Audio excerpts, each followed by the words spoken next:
Bonsoir, bonjour, bienvenue pour la carte conseil en 5 minutes pour la journée de demain, vendredi 8 avril 2022.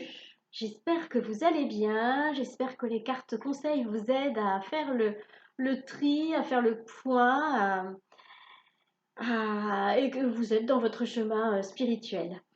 Nous allons tirer la carte conseil depuis l'oracle de Kuan Yin, la douce Kuan Yin.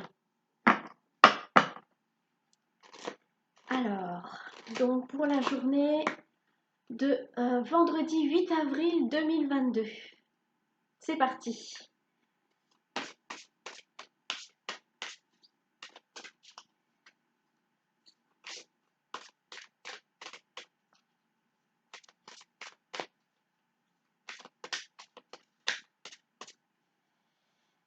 J'ai toujours les mains aussi petites. Les cartes sont toujours aussi grandes. Ça dépend des jeux, mais bon. Je vais les étaler et laisser mon intuition me guider. Enfin, surtout Kuan Yin me guider pour choisir la carte conseil. Et c'est celle-là. Attention. De quelle carte s'agit-il? Je la connais pas du tout. 10 sœurs de lumière. Oh, 10 sœurs de lumière. Ça me fait penser à notre famille d'âmes, à notre famille galactique, à un réseau d'entraide. 10 sœurs de lumière. Je vais lire le livret parce que je ne connais pas cette carte.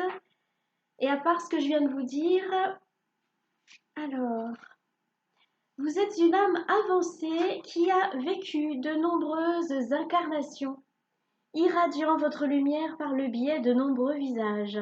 Votre âme a beaucoup appris de ses vies passées, développant ses capacités et ses talents. Cette vie est le summum de toutes, en ce sens que vous réunissez les capacités de vos vies passées en une expression unifiée. Cela revient à rassembler les pouvoirs de 10 sœurs ou plus dans la vie présente. Préparez-vous à grandir et à briller, amis très chers. Oh! Alors, c'est une bonne nouvelle, hein? Nous sommes tous bien avancés sur le chemin. L'être supérieur aime intégrer la sagesse qu'il a glanée au fil de ses nombreuses vies, afin que rien ne se perde et que tout soit amélioré. Effectivement, on garde tous les bénéfices de nos leçons apprises dans nos vies antérieures. Vous êtes dans un processus de tissage spirituel et d'intégration au niveau de l'âme. Cela signifie que des capacités et savoir-faire dont vous avez à peine conscience vont vous paraître plus évidents. Bon, c'est merveilleux. Télépathie, clairvoyance, clairaudience. Vous remarquerez que vous savez des choses issues de traditions diverses, que vous ne vous rappelez pas avoir étudiées. Vous pourrez ressentir un attrait bizarre pour différents arts martiaux ou techniques de soins par exemple, et vous rendre compte qu'ils vous sont familiers. Effectivement, dans des vies antérieures, nous avons déjà appris certaines choses concernant effectivement des soins, des méthodes, des protocoles.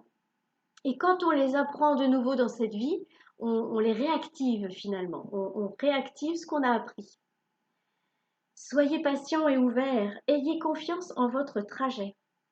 C'est une période intense de croissance spirituelle, wow, wow, wow. Car dans cette intégration se trouve également le délestage d'anciennes douleurs et de questions devenues inutiles. Donc ça fait écho à la carte conseil de ce matin, hein, où on nous demandait d'évacuer nos tristesses, ce qui était la conséquence de la carte conseil précédente où on nous demandait de faire le point. Donc on a fait le point, on évacue ce qui nous pèse, hein, et du coup ça nous permet de grandir. Il est bon de laisser disparaître tout cela. Vous êtes encouragé à activer les capacités de vos vies passées en lâchant prise de vos anciennes blessures, même si vous n'êtes pas totalement conscient de ce qu'elles sont. Libérez-les avec le souffle. Donc on inspire bien tranquillement et profondément jusqu'à gonfler le ventre et on expire tranquillement. Et laissez-les sortir par le chakra du cœur. Donc vous visualisez que tout ce qui vous pèse sorte par le chakra du cœur ou par tout autre endroit du corps énergétique que vous ressentez intuitivement. Donc si vous pensez que ça doit partir par un autre chakra ou un autre méridien, n'hésitez pas à le faire sortir par là. Dans l'espace ainsi créé, la lumière de votre âme se mettra à briller et celle de vos précédentes incarnations, y compris les talents et les savoir-faire que vous aviez acquis, brilleront dorénavant à travers vous. Donc c'est un beau chemin spirituel. On nous demande de faire de la place.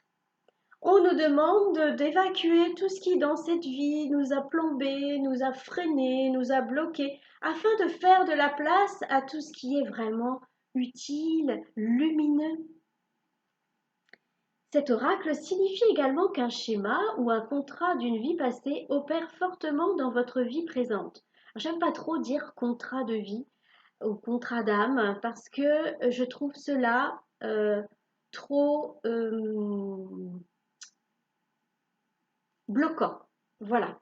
Euh, Quand je lis les dossiers akashiques, je ne vois pas ce genre de choses. Pour moi, un contrat d'âme, c'est vraiment bloquant parce que un contrat, on va devant une autorité, une administration, on signe des trucs, on s'engage vraiment à fond, à fond, à fond, mais avec quelque chose de positif, mais aussi de négatif. Vous voyez, dans un contrat, je perçois des choses bloquantes, freinantes et négatives.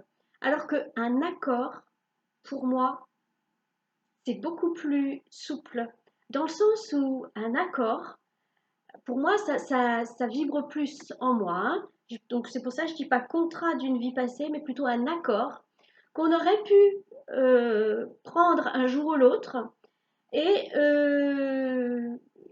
un accord, ça se défait facilement. C'est-à-dire, alors je ne dis pas que quand on s'engage, c'est à la légère, hein. C'est pas ça que je suis en train de dire. C'est juste que ça me semble beaucoup plus facile à défaire, à annuler, plutôt qu'un contrat, je trouve ça pesant, voyez? Je préfère penser à un accord d'âme que, voilà, à un moment donné, on a dit, bon, bah voilà, je décide que dans ma prochaine vie, je vais vivre telle et telle chose. C'est un accord qu'on a pris avec soi-même, ou ça peut être un accord qu'on a pris avec une autre âme, parce qu'on va demander à cette âme, bah écoute, dans notre prochaine vie, tu me fais vivre telle chose, parce que moi j'ai besoin d'apprendre à pardonner, donc tu m'en balances un bon paquet pour que moi je sache pardonner. Hein. Un accord, ça se défait. C'est-à-dire qu'à un moment donné de sa vie, là, aujourd'hui, on peut dire, bon, c'est bon, là, c'est bon, j'ai bien compris comment faut faire pour pardonner. J'en ai bien reçu là de ce que tu devais m'envoyer. Donc maintenant, c'est bon, notre accord est annulé. Ou un accord avec soi-même. Ah, je me suis imposé telle contrainte, tel frein, telle frustration dans cette vie actuelle pour apprendre quelque chose. Bah là, maintenant, c'est bon. J'ai compris la leçon, donc j'annule cet accord. Alors, je vais m'arrêter parce que ça fait 9 heures, 9 heures, 8 heures, 8 minutes passées, excusez-moi, 8 minutes 51. Ah ben, heureusement que ça fait pas 9 heures que je parle, hein, parce que mes pauvres, vous auriez déjà coupé depuis longtemps. Mais j'aimerais bien finir le texte quand même. Hein. Bah écoutez, soit vous coupez là, soit vous continuez de m'écouter, c'est comme vous voulez. Alors, cet oracle signifie également qu'un schéma ou un accord d'une vie passée opère fortement dans votre vie présente. Ce n'est ni bon ni mauvais. Cela vous aide à grandir, soit en vous soutenant, soit en vous défiant pour vous renforcer. Ce contrat du passé peut vous apparaître sous la forme d'un professeur, d'une relation ou d'un enseignement. Il peut se résoudre avec votre acceptation de la leçon. Vous voyez ce que je vous disais? Bon, voilà, c'est bon, j'ai compris. Par la fin de la relation, vous mettez fin à une relation qui vous apporte au final maintenant plus de négatif que de positif. Ou le début d'une nouvelle relation, ça peut être aussi ça. Voire par l'abandon d'une philosophie de vie, oui, l'abandon d'une croyance limitante. qui vous a permis de grandir pendant un certain temps et qui maintenant ne vous sert plus, afin d'élargir votre conscience grâce à de nouvelles connaissances qui vous donneront accès à la sagesse dont vous avez besoin pour grandir à ce stade particulier de votre évolution.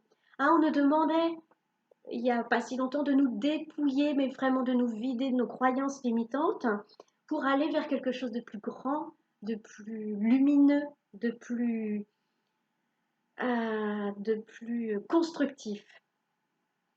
Cela peut s'avérer très différent de ce que vous recherchiez quelques années ou quelques mois auparavant, mais tout est bien. C'est ce que je vous disais l'autre jour. Peut-être que vous aviez un projet il y a 6 mois qui vous faisait vibrer, qui vous faisait avancer, et puis maintenant vous avez grandi, et bien ce projet finalement, il a plus lieu d'être. Il ne vous apporte plus, il ne vous attire même plus en fait. Ce projet, vous avez juste envie de le mettre dans un tiroir, voire à la poubelle, parce que vous avez grandi. Il vous est demandé de faire confiance à votre cœur et de discerner ce qui est bon pour vous. Souvenez-vous que vous êtes un être unique. Nous sommes tous uniques, issus de la source éternelle d'amour, et que cet être que vous êtes a eu de nombreux visages. Ben oui, on a eu plusieurs vies pour expérimenter plein de choses afin de grandir. Comme les 10 sœurs de lumière, vous possédez des talents variés dont vous pouvez apprécier la réémergence et l'intégration dans votre vie présente pour améliorer encore ces schémas anciens qui reviennent sous une nouvelle expression. Et je terminerai sur un exemple. Je fais partie d'un petit orchestre de musique folklorique du monde entier. Et une jeune femme est venue nous rejoindre dernièrement. Elle joue d'un instrument que j'aime beaucoup qui est le nickel harpa. C'est un instrument à cordes originaire des pays baltes. Je ne sais plus si c'est la Norvège. Je ne sais plus. C'est un de ces pays là-bas. Et elle en joue très facilement. Elle est capable, elle entend une musique, elle est capable de la reproduire alors qu'elle n'a jamais pris de cours. Elle n'a jamais pris de cours, elle joue intuitivement. Donc, j'imagine, moi, ma théorie, c'est qu'elle a déjà appris à jouer du nickel harpa dans une vie précédente et que dans cette vie actuelle, eh bien, elle réactive ses dons, son talent par rapport à cet instrument. Et je trouve ça magnifique. Et vous pouvez le constater vous-même dans vos vies de tous les jours. Vous avez des aptitudes, vous avez des attirances, et c'est dû à des vies passées. Personnellement, je suis très attirée par l'enluminure. J'adore les enluminures. Et je sais que c'est par rapport à une de mes vies passées où j'étais bonne sœur et que j'ai enluminé de magnifiques ouvrages dans ce couvent où j'étais. Je ne sais pas lequel, mais voilà. Écoutez, je vous souhaite une très bonne journée. Alors là, je suis à 13 minutes, alors les 5 minutes. Ouh, ouh, ouh. Mais bon, voilà, c'est comme ça. Je vous souhaite une très bonne journée vendredi 8 avril sous le signe de, du nettoyage de ce qui n'est plus utile et de laisser place à tout ce qui est lumineux et à nos talents et à nos dons et à nos leçons apprises dans nos vies antérieures. Eh bien, je vous dis, j'ai assez parlé, hein? J'ai assez parlé. Je vous dis à bientôt.